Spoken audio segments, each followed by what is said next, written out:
स्वागत है आप सभी का हमारे इस YouTube चैनल में। आज हम बात करने वाले हैं DBT से संबंधित दो महत्वपूर्ण समस्याओं की, जिसमें पहली समस्या ये है कि अगर कोई बच्चा गलती से DBT के समय हमसे वेरीफाई हो गया है तो अब हम उस बच्चे को डिलीट किस प्रकार से करेंगे, तथा दूसरी समस्या ये है कि यदि गलती से हमने किसी बच्चे को डिलीट कर दिया है सत्र के शुरू में ही रजिस्ट्रेशन करते समय, तो अब हम उस बच्चे को किस प्रकार से फिर से पोर्टल पर और DBT ऐप पर लाकर उसका आधार वेरिफिकेशन कर सकते हैं। तो आइए वीडियो को शुरू करते हैं। और अगर अभी तक आपने हमारे इस चैनल को सब्सक्राइब नहीं किया है तो कृपया इसे सब्सक्राइब करें और नोटिफिकेशन बेल को ऑन कर लें, जिससे नई वीडियोस की नोटिफिकेशन आपको समय समय पर मिलती रहे। तो आइए सबसे पहले हम बात करते हैं उन बच्चों की जो हमसे गलती से या तो डिलीट हो गए हैं या उस समय हमें ऐसा लगा कि अब वह बच्चा हमारे विद्यालय में नहीं पढ़ेगा या नहीं अध्ययनरत है, इसलिए हमने उसको पोर्टल से डिलीट कर दिया और हम फिर से उस बच्चे को वापस लाना चाहते हैं। तो अब हमारे सामने प्रश्न ये उठता है कि क्या हम उस बच्चे का रजिस्ट्रेशन फिर से करेंगे या कोई अन्य प्रक्रिया है जिसके द्वारा हम उस बच्चे को फिर से पोर्टल पर और DBT ऐप पर वापस ला सकते हैं। आप सभी जानते हैं कि हम प्रेरणा पोर्टल पर बच्चे को जैसे ही रजिस्टर करते हैं उस बच्चे को एक यूनिक ID अलॉट हो जाती है, और अगर हम उस बच्चे को डिलीट करके बच्चे का रजिस्ट्रेशन फिर से करते हैं तो उसी बच्चे के लिए हमें फिर से एक दूसरी यूनिक ID अलॉट हो जाती है। और इस समस्या से बचने के लिए जो परियोजना कार्यालय का निर्देश है उसके अनुसार हमें उस बच्चे का रजिस्ट्रेशन फिर से नहीं करना है, बल्कि उस बच्चे को हमें फिर से वापस उस पोर्टल पर ले आना है। तो अब हमारे सामने ये समस्या आती है कि जिस बच्चे को हम डिलीट कर चुके हैं, जिस बच्चे को हम प्रेरणा पोर्टल और DBT ऐप दोनों जगह से हटा चुके हैं, हम उसे वापस किस प्रकार से ला सकते हैं। तो आज हम इसी को समझने का प्रयास करेंगे और देखेंगे कि उस डिलीट किए हुए बच्चे को हम किस प्रकार से फिर से प्रेरणा पोर्टल और DBT ऐप पर ला पाएंगे। यह कार्य आप प्रेरणा DBT ऐप के द्वारा नहीं कर सकते हैं, इसके लिए आपको प्रेरणा पोर्टल पर जाना होगा। तो आइए हम प्रेरणा पोर्टल पर चलते हैं और समझते हैं कि किस प्रकार से हम उस डिलीट किए हुए बच्चे को फिर से पोर्टल पर और DBT ऐप पर वापस ला सकते हैं। तो इसके लिए आपको सबसे पहले अपने मोबाइल में सर्च करना है prerana.up.in। ये सर्च करते ही आपके सामने कुछ इस तरह का विकल्प खुल जाएगा, जिसमें आपको दिखाई देगा मिशन प्रेरणा। आपको यहाँ क्लिक करना है। इस पर क्लिक करते ही आपके सामने कुछ इस तरह का इंटरफेस आएगा। यहाँ आपको जो 3 लाइंस दिखाई दे रही हैं इस पर क्लिक करना है। यहाँ क्लिक करने पर आपको नीचे दिखाई देगा बैंक डाटा अपलोड, आपको इस पर क्लिक करना है। इस पर क्लिक करते ही आपको 3 ऑप्शंस दिखाई देंगे, teacher login, user manual end user manual for DBT verification. यहाँ आपको टीचर लॉगिन पर क्लिक करना है। यहाँ क्लिक करने पर आपके सामने 2 ऑप्शंस आ रहे हैं। नंबर 1 है न्यू रजिस्ट्रेशन 2020-23 और दूसरा है बैंक अपलोड। तो यहाँ हम न्यू रजिस्ट्रेशन फॉर 2022 और 23 सेलेक्ट कर लेते हैं और अपना रजिस्टर्ड मोबाइल नंबर यहाँ पर इंटर कर देते हैं। इंटर करने के बाद यहाँ हम वेरीफाई कर देते हैं। वेरीफाई करने पर एक OTP आपके रजिस्टर्ड मोबाइल नंबर पर चला गया है।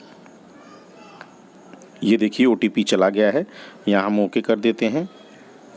देखिए OTP आ गया है। हम इस OTP को कॉपी पेस्ट कर लेंगे या मैसेज बॉक्स में जाकर उसे वहाँ से यहाँ इंटर कर देंगे और इंटर करने के बाद हम लॉगिन पर क्लिक करेंगे।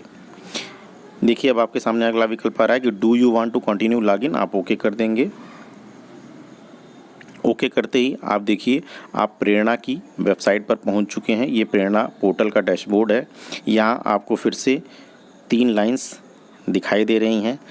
आपको इन्हीं 3 लाइंस पर क्लिक करना है।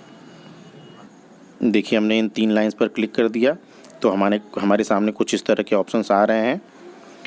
इसमें आप सबसे नीचे जाएंगे तो आपको दिखाई देगा student drop out roll back process.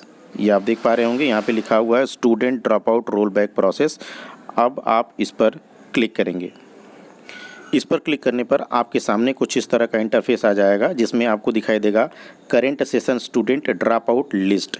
यानी ये उन बच्चों की लिस्ट है जिनको आपने इस वर्तमान सेशन में, सेशन शुरू होने के समय या तो आपने इस वजह से डिलीट कर दिया कि अब वह बच्चा आपके लिए अध्ययनरत नहीं है, या किसी भी कारण से आपने उस बच्चे को अपने विद्यालय से डिलीट कर दिया है। ये उन बच्चों की लिस्ट है और ये लिस्ट आपके सामने खुलकर आ चुकी है।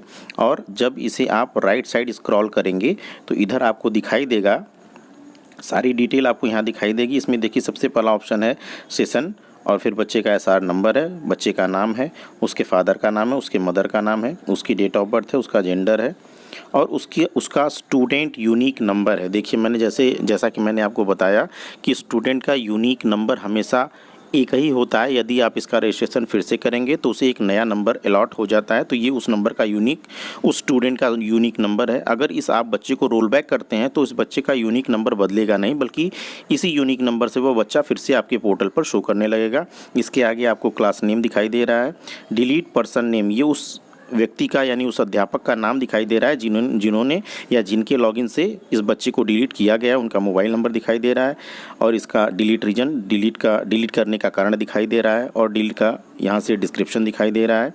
यहाँ डिलीट डेट आपको दिखाई दे रही है, अर्थात किस डेट को आपने इस बच्चे को डिलीट किया था। और अगला जो आपको ऑप्शन यहाँ पर दिखाई दे रहा होगा वो दिखाई दे रहा है रोल बैक स्टूडेंट।